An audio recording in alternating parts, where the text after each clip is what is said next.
Differentiate between internal fertilization and external fertilization. Internal fertilization क्या होता है, एक्सटर्नल फर्टिलाइजेशन क्या होता है। देखिए, इंटरनल फर्टिलाइजेशन एक्सटर्नल फर्टिलाइजेशन समझने के पहले अगर एक एक एग्जांपल पर हम ध्यान दें तो और अच्छा से समझ में आएगा। इंटरनल फर्टिलाइजेशन ह्यूमन में होता है और एक्सटर्नल फर्टिलाइजेशन फ्रॉग में होता है। फ्रॉग को याद कीजिए, मेल और फीमेल दोनों अपने एग्स को पानी में कहीं पे एक जगह डोनेट करते हैं और फिर यहीं पे फर्टिलाइजेशन होता है। तो बॉडी के बाहर होता है तो इसको एक्सटर्नल बोलते हैं। और ह्यूमन में क्या होता है कि मेल अपने स्पर्म को फीमेल के रिप्रोडक्टिव पार्ट में देता है, तो वहाँ पे वो आगे बढ़ता है, फलोपियन ट्यूब में जाता है, वहाँ जाके फर्टिलाइजेशन होता है। तो ये ह्यूमन बॉडी के अंदर होता है तो इंटरनल बोलते हैं। अब डिफरेंस में आते हैं। Such process of fertilisation occur within the body of the female, ये क्या है, within the body of female, और fertilisation occur outside the body of the both male and female, में किसी में नहीं होता, बाहर होता है।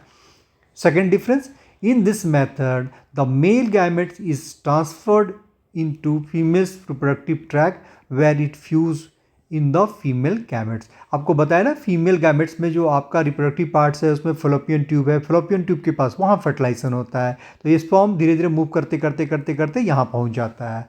और typically the male release sperm into the external environment, ये तो बताया तो आपको कि बाहर में दोनों डोनेट करते एक्सटर्नल एनवायरनमेंट में, such as water, and female release egg at the same time, और फीमेल भी आके यहीं पे डोनेट करती है। इसमें क्या हो जाती है इंटरनल में कि फ्यू ऑफ स्प्रिंग्स बनेंगे, मतलब इसके कुछ ही बच्चे बनते हैं, 1 2 3 4 5, ज़्यादा नहीं, मतलब लो नंबर में होते हैं। बट एक्सटर्नल फर्टिलाइजेशन में एक साथ ये 100 से 1000 बच्चे भी दे सकते हैं, अंडे दे सकते हैं।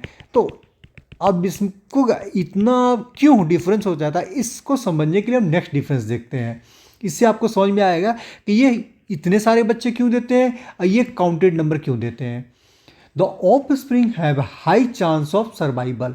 देखिए, इंटरनल फर्टिलाइजेशन जैसे कि एनिमल्स में होता है, ह्यूमंस में होता है, तो ये हमारे काउंटेड नंबर के होते हैं क्योंकि इनकी सर्वाइवल की परसेंटेज ज़्यादा रहती है। ये अपना लुक आफ्टर कर लेते हैं, प्रोटेक्ट रहते हैं, जैसे कि ह्यूमन, काउ, डॉग। लेकिन जब एक्सटर्नल फर्टिलाइजेशन की बात आती है तो ये क्या होता है, बिकॉज ये अपना प्रोटेक्शन खुद नहीं कर पाते हैं उतनी स्ट्रांग वे से, जिसकी वजह से इनकी संख्या ज़्यादा होती है। तो इनके प्रेडेटर, मतलब इनको जिनको डेंजर होता है, जिनको खाने वाले, उनकी भी संख्या काफ़ी ज़्यादा होती है। तो ऐसा नहीं है कि ये 1000 बच्चे दे दिए तो 1000 जिंदा हो जाएंगे। 1000 में से तो इनको हार्डली 5 to 10% ही बचेंगे, बाकी सबको इनके प्रेडेटर्स खा जाएंगे। तो ये ऐसा ही होता है, जिसकी वजह से आप जैसे कि अपने चूहा का एक अपने लास्ट क्लास में पढ़ा था ना कि एक चूहा 6 मंथ में 1 लाख बच्चे तक जन्म दे सकता है। अब 1 लाख बच्चे जन्म लेगा तो पता चला कि पूरे अर्थ में जितना मिट्टी है उस तरह चूहे चूहे भरे पड़े हुए हैं। बट ऐसा नहीं होता है, चूहों के प्रेडेटर्स बहुत ज़्यादा होते हैं, तो उनको चूहे को वो मार देते हैं, खा देते हैं।